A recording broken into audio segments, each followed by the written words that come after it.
अस्सलाम वालेकुम। हिंदी प्रकरण 3 क्या निराश हुआ जाए। हजारी प्रसाद द्विवेदी। लेखक परिचय। हजारी प्रसाद द्विवेदी का जन्म सन 1907 और मृत्यु सन 1979 में हुआ था। जन्म उत्तर प्रदेश के बलिया जिले के दुबे का छापरा नामक गांव में हुआ था। भारत सरकार ने उन्हें पद्म भूषण की उपाधि से सम्मानित किया गया है। उनके निबंध संग्रह है अशोक के फूल, विचार प्रवाह, कुटज, कल्पलता।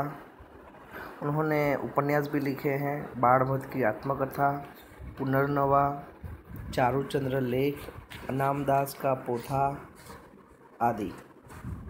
उनके आलोचना और इतिहास ग्रंथ है कबीर, सूरदास, हिंदी साहित्य का आदिकाल, साहित्य सहचर, हिंदी साहित्य उद्भव विकास आदि।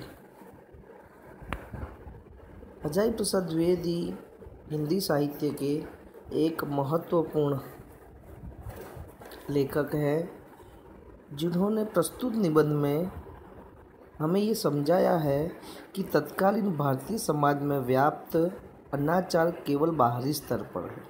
वास्तव में आज भी लोगों में मानवीय मूल्यों के प्रति आस्था कायम है।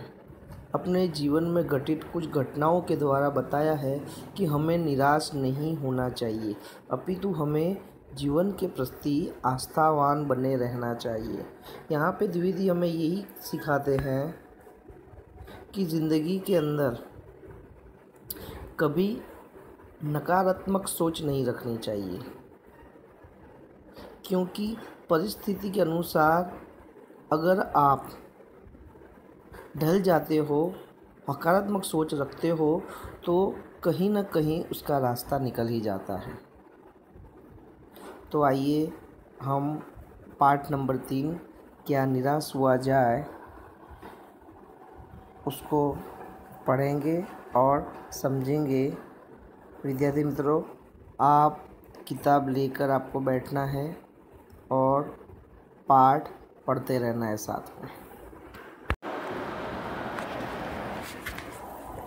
तो मैं पाठ पढ़ना शुरू करूँगा। पेज नंबर 7, क्या निराश हुआ जाए। पहला पैराग्राफ है, मेरा मन कभी कभी बैठ जाता है। समाचार पत्र में ठगी, डकैती, चोरी, तस्करी और भ्रष्टाचार के समाचार भरे रहते हैं। आरोप प्रत्यारोप का कुछ ऐसा वातावरण बन गया है कि लगता है देश में कोई ईमानदार आदमी ही नहीं रह गया है। हर व्यक्ति संदेह की दृष्टि से देखा जा रहा है। जो जितने ही ऊंचे पद हैं उनमें उतने ही अधिक दोष दिखाए जाते हैं। एक बहुत बड़े आदमी ने मुझसे एक बार कहा था कि इस समय सुखी वही है जो कुछ नहीं करता। जो कुछ भी करेगा उसमें लोग दोष खोजने लगेंगे, उसके सारे गुण भुला दिए जाएंगे और दोषों को बढ़ा चढ़ा कर दिखाया जाने लगेगा। दोष किसमें नहीं होते, यही कारण है कि हर आदमी दोष से अधिक दिख रहा है, गुणी कम या बिल्कुल ही नहीं। स्थिति अगर ऐसी है तो निश्चय ही चिंता का विषय है।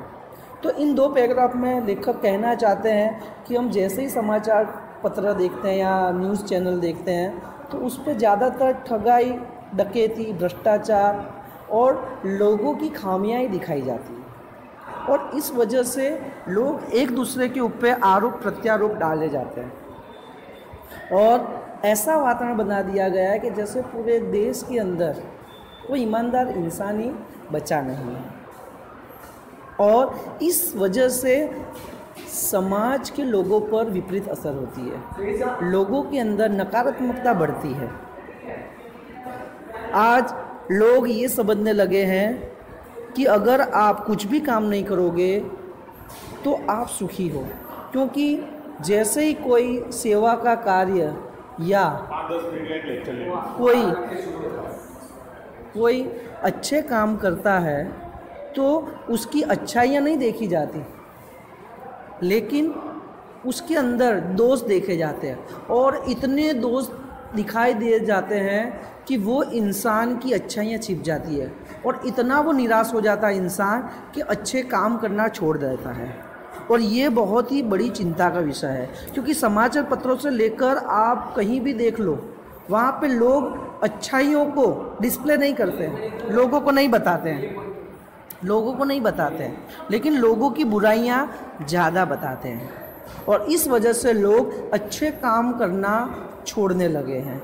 तो ये समाज के लिए, देश के लिए और पूरे विश्व के लिए बहुत बड़ा चिंता का विषय है।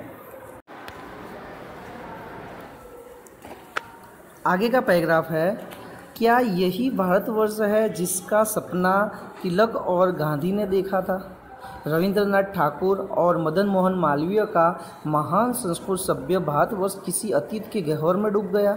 आर्य और द्रविड़, हिंदू और मुसलमान, यूरोपीय और भारतीय आदर्शों की मिलन भूमि महामानव समुद्र क्या सूख ही गया? मेरा मन कहता है ऐसा हो नहीं सकता। हमारे महान मनुष्यों के सपनों का भारत है और रहेगा। यहाँ पे लेखक ने भारतीय संस्कृति का, भारत भूमि का जो सुवर्ण इतिहास है और उस इतिहास को बनाने में जितने लोग और कौम का, धर्म का जो अमूल्य योगदान है, उसके बारे में यहाँ बताया गया कि ये भारत भूमि जो है, ऐसे ही उसको विश्व के अंदर सोने की चिड़िया नहीं कहा गया है। इन महान लोगों का इसके अंदर सिंचन है, और ये बहुत बड़ी हमारी उपलब्धता है।